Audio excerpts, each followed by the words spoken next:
Il arrive au club, il dit « Ok, je prends cette équipe, ne sont pas dans mes plans Ronaldinho, Deco et Samuel Eto'o. » Non seulement il se trompe, et il se trompe profondément.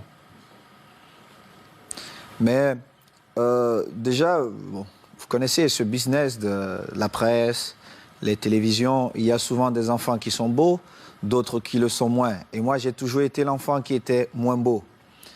Et c'était mon rôle, mais seulement j'avais un rôle très important dans le vestiaire où je pouvais tout dire à n'importe qui en le regardant dans les yeux.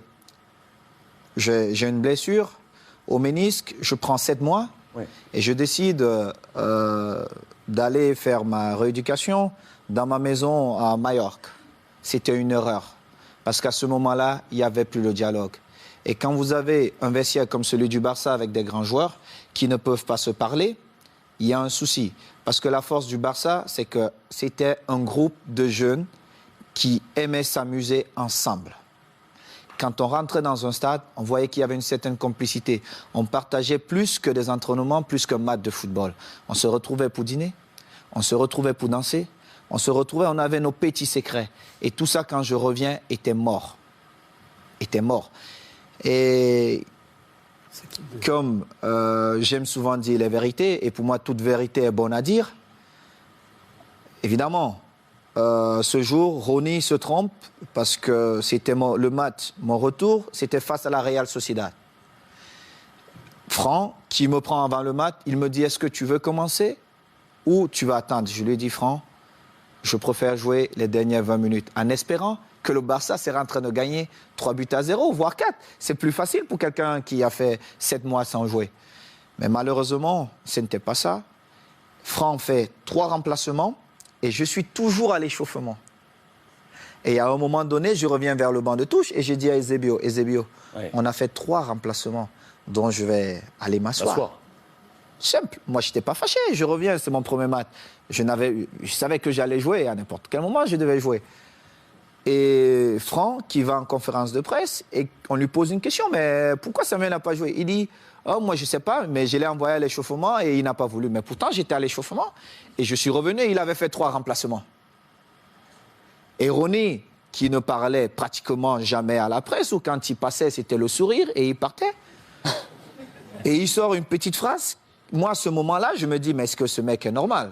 Parce que si quelqu'un n'était pas exempt de tout reproche, c'était Ronny.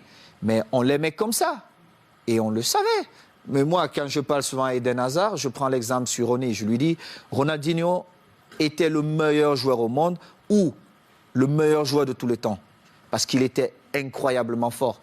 Mais seulement un joueur qui ne s'entraîne pas tous les jours, au bout d'un moment donné, ça paye cash. Ça paye. Tu peux être Ronaldinho, tu peux être Messi.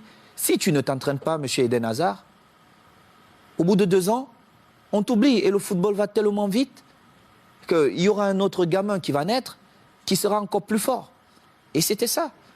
Et quand Ronny le dit, moi j'attends le lendemain, personne ne s'excuse. 2 jours après, personne ne s'excuse. J'ai dit, mais ils ne sont pas bien dans leur tête, eux. Et alors là, je monte au créneau et j'essaie de remettre de l'ordre. Mais seulement, comme j'étais le fils mal aimé de la presse, on a tout mis sur moi. Mais ils ont oublié de dire, en 2006, Ludovic Giuli est souvent là avec vous. Franck n'a pas parlé au vestiaire pendant la mi-temps, quand on perdait face à Arsenal. C'est moi qui ai tenu le discours. Moi, j'ai parlé. J'ai dit ce que je pensais à chacun d'eux. Quand on est revenu, on a vu un autre Barça. On a gagné ce trophée.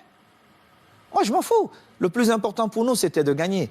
Et il était inconcevable de voir un groupe de jeunes gamins avec autant de talent perdre match face à Arsenal. C'était inconcevable. Et du coup, comment vous avez pris ce message quelques semaines plus tard, lorsque Guardiola qui arrive dit « Moi, Eto'o, Deco, Ronaldinho, c'est dehors ». Mais j'ai d'abord rappelé à Guardiola qu'il n'a jamais été un grand joueur. Il était un bon joueur. Et c'est vrai.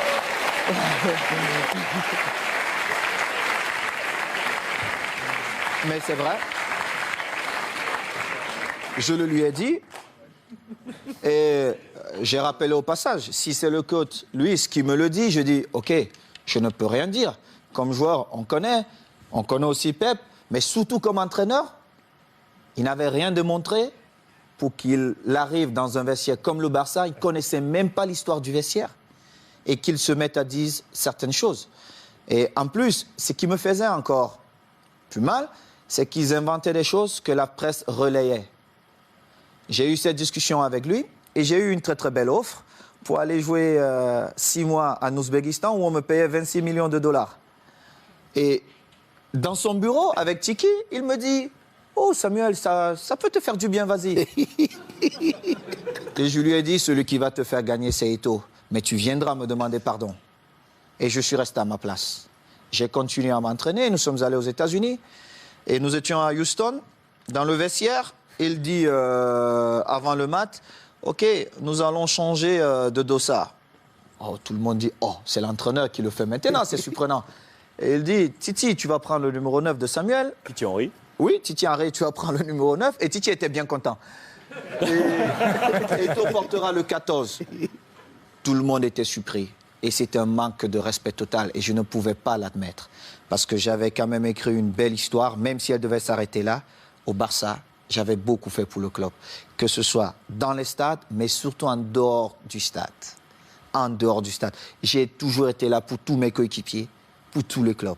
Vous êtes resté 1 an avec Pep. Je vais vous dire. Alors, il joue, je suis au banc de touche. Quelques jours plus tard, on joue contre une équipe de Mexico, Chivas.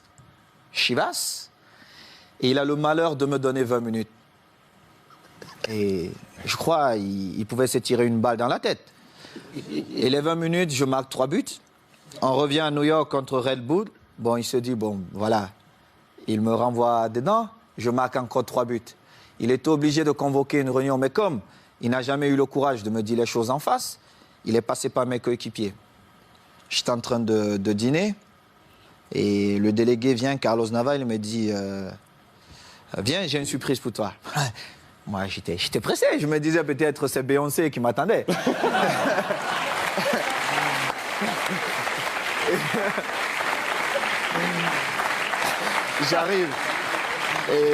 J'arrive dans cette suite et je vois Jorquera, Oleguer, non pas Oleguer, Puyol. Les jeunes du Barça.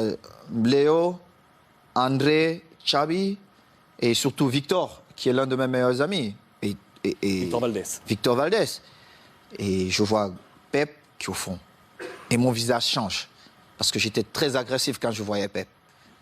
Mon visage change. Il n'a pas parlé. Alors, Makina, Xabi, il prend la parole, il me dit, bon, négro, comme on te l'a toujours dit, on l'a manifesté, on veut que tu restes et il faut que tu trouves un terrain d'entente avec Pep. Et j'ai dit, moi, je ne parle pas à Pep. Il doit me présenter ses excuses parce qu'il m'a manqué le respect ouvertement à plusieurs reprises et je n'accepte pas ça. Moi, si vous ne me respectez pas, je ne vous respecte pas. C'est comme ça, la loi chez moi. J'ai souffert pour être là. Je respecte tout le monde, mais si vous ne me respectez pas, je ne vous respecte pas. Mais alors là, je fais le double, ou voire même le triple que ce que vous avez fait.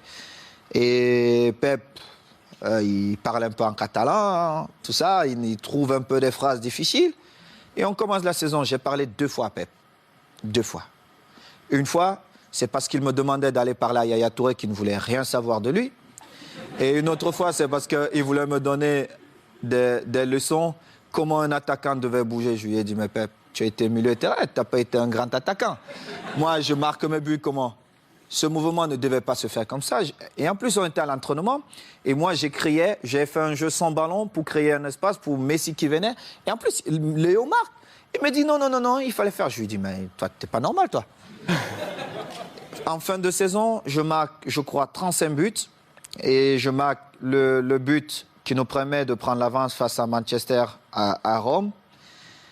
On se retrouve en finale de Ligue des Champions. Oui, en finale de Ligue des Champions. On se retrouve à la Corogne. Et à la Corogne, je marque 2 buts ce match. Et je devais partir jouer face au Togo avec les Lions.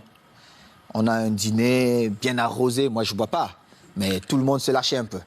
Et il dit, oh, je vais porter un toast. Et puis voilà. Vraiment, il faut qu'on dise merci à Samuel parce que c'était une saison difficile pour lui. Mais il a montré le grand joueur qu'il est. Tout ça. Un beau discours. C'est la première fois où j'ai fait confiance à Guardiola. Mais cela m'a coûté mon passeport pour l'Inter de Milan.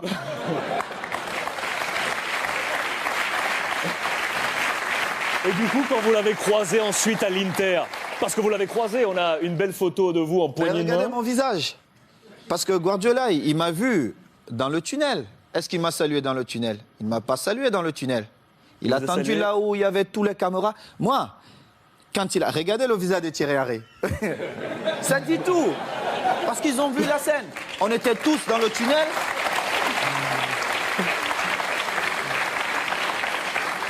Regardez Léo Messi.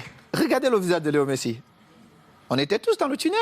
Il ne m'a pas salué. Il a attendu quand il y avait toutes les caméras pour venir me tendre la main. Évidemment, je ne pouvais pas refuser. Parce que le mal-aimé ou l'enfant détesté, on devait dire, ah, voilà, Samuel a encore fait des siennes. Mais seulement, les gens ne connaissent pas les dessous. Parce qu'il aurait bien pu me saluer dans le tunnel. Moi, j'ai eu des différences avec le code lors d'un match espagnol de Barcelone. Je ne sais pas si vous vous rappelez. à Majorque. Mais j'ai beaucoup d'estime pour le coach. Le Louis, football, c'est c'était ça. entraîneur de l'Espagnol. De l'Espagnol. Contre Majorque, Contre Majorque. vous Oui, êtes c'était envoyé un difficile. petit peu. C'était difficile pour le code, mais moi, je devais défendre Majorque et j'ai fait mon boulot. Et c'était pareil. Donc, c'est une histoire comme ça. Mais bon, après, on s'est retrouvés, Pep et moi, on a fait la paix. Et je suis content. Mais la vraie histoire, c'est celle-là. C'est que Pep, peut-être dans son envie de gagner, n'a pas respecté certaines choses dans le football. Et heureusement pour lui, j'ai marqué quand même 35 buts cette saison-là qui nous ont quand même permis de gagner. Chichi cette saison. Qui nous ont permis de gagner tous les titres qu'il a gagnés. Et il est bien content parce que c'était ses premiers trophées. Saison où le Ballon d'Or arrive dans les mains de Léo Messi. Mérité. Vous êtes 10e de ce classement Ballon d'Or cette Je saison. ne regardais même pas ça, mais Léo l'a bien mérité. Bon.